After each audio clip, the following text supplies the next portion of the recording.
Recently we talked about history and how important it is to find out how things really were. This got me thinking.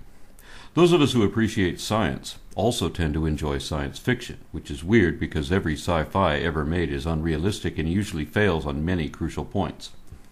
Scientists are the worst critics of sci-fi, but they're also its biggest fans because good science fiction opens the mind by posing the question, what if?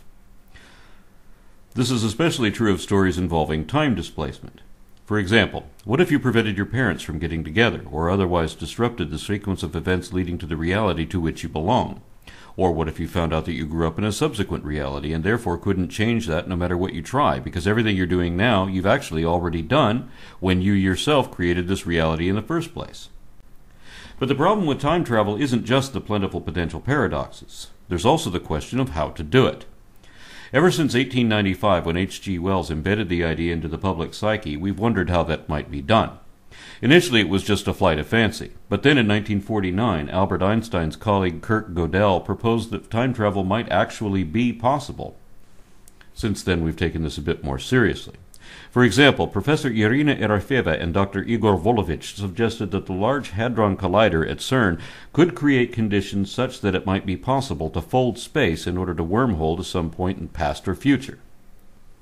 Although it has been suggested in movies that the human body might be unable to withstand time displacement for the same reasons that we can't survive in the vacuum of space. Some methods of time travel depicted in popular media have been portals of one sort or another, and our favorite ones are usually vehicles. But H.G. Wells' original time machine was neither.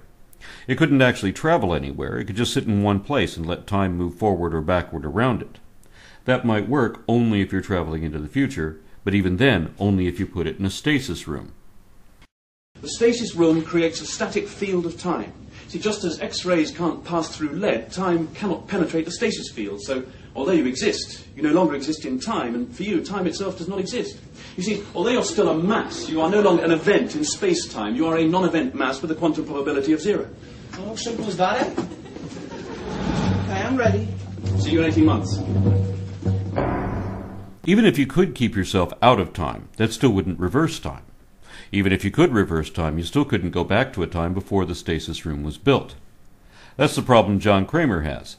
The professor of physics at the University of Washington thinks he may have invented a retrocausal device which can send Morse-coded photon messages backward through time, but not forward. So he can't send messages into the future. He'll have to wait until his future self can send a message back to his present self using the same device. Otherwise, it would be like making a phone call to a random point in open space where there is no telephone receiver. How could that work? And if you didn't have a stasis room, some relative or fixed position in which to hold stasis still, then where would you go? Because the Earth is turning and orbiting a sun that is doing the same thing in a galaxy that is itself spinning through space. So the here and now won't be there then, and it wasn't here before either. With nothing to anchor to, a non-event mass might recombine with space-time somewhere in the bowels of the Earth or in outer space, but it wouldn't be in the same place at that other time. Christopher Reeve illustrated two proposed ways around this. One was to circle the Earth at faster than the speed of light. Scientists consider this impossible, but at least he knows where the world will be when the time comes. The other method was presented in another film, Somewhere in Time, wherein all his character had to do was make believe he was in another decade, and if he believed hard enough, he could will his wish to become reality. Many religionists seem to be under the impression that this method could actually work. A while back, I had my own idea for a different type of time travel than any we've ever seen presented before, one based more on Charles Dickens' Ghost of Christmas Past than on any sci-fi author, because my device doesn't actually take anything back in time, it only sees that time, as if looking at the shadows of things that have been. It's a sort of stasis bubble that can be guided just like playing a flight simulator game. It could pick up light and sound, but it wouldn't have any perceptible presence in whatever time it looks into, so there's no chance of communicating with anyone in the past, and it would be impossible to change history even in the slightest way. But it would act as a sort of webcam, transmitting images back through a secured server system accessible through an internet website. It could fast forward, rewind, zoom in and out, and travel at many different speeds, and because of the pan-dimensional way this device travels, I might call it the TARDIS Cam. TARDIS, that's time and relative dimension in space. With new concepts, you get to make up new terms. For example, I think actual time travelers should be called anachronauts. And rather than say that they go back in time, we could say they retroject. Remember, I'm not proposing any new theory of science. I'm only posing the question, what if? What if you could just log into a website and see for yourself what the past was really like? No one can see the future because it hasn't happened yet, and just knowing the future would have automatically changed it anyway. But you could reflect on the past on that website, either through the associated blogs and archived videos recorded by your predecessors, or you could retroject yourself at a rate of 1 year per second. Now, if I actually had invented this device, I would keep my identity and the nature of that technology utterly secret. Because I'm more interested in history than in threatening national security, I would also build in a failsafe prohibiting this apparatus from viewing anything more recent than the last 60 years. So your screen would go black for the first minute before showing anything.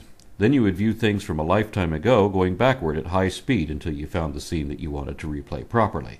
And all that activity would be monitored so that people wouldn't go back to the 40s to watch Marilyn Monroe in the shower. There would also be warnings posted plainly all over the site and restrictions placed against minors, because viewing history this way would be uncensored in any respect and can be really, really nasty sometimes. But your grandmother would still be able to see her own childhood and confirm that this isn't just a trick of CGI. So there would be no question but that what you're all seeing is real. Now for the what if. What impact would such a website have on society, any society worldwide? Would it be blocked immediately by half the planet? Because here's what I predict. We could see World War II in just over a minute, and those claiming Hitler was an atheist would shut up right there. So would all the Holocaust deniers.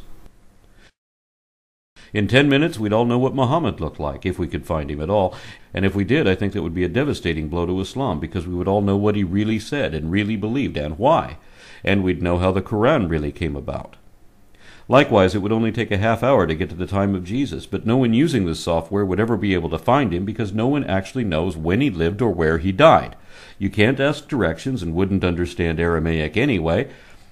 And there was never any Star of Bethlehem or 9 hours of darkness in the daytime or undead saints wandering around downtown Judea. You could check public records of that time, but you already know none of them refer to Jesus. In less than an hour, you'd be in the time of the Exodus.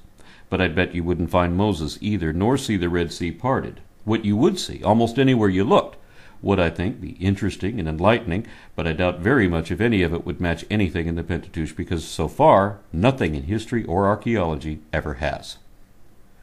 In an hour and a half or so, you might happen across 1 week in around 2900 BCE, when most of Iraq was flooded. But you could scan anywhere forever and never see a moment when the whole world was flooded. That never happened. We know that already, and we can prove it. So how long would you want to keep looking before you finally give up and accept that?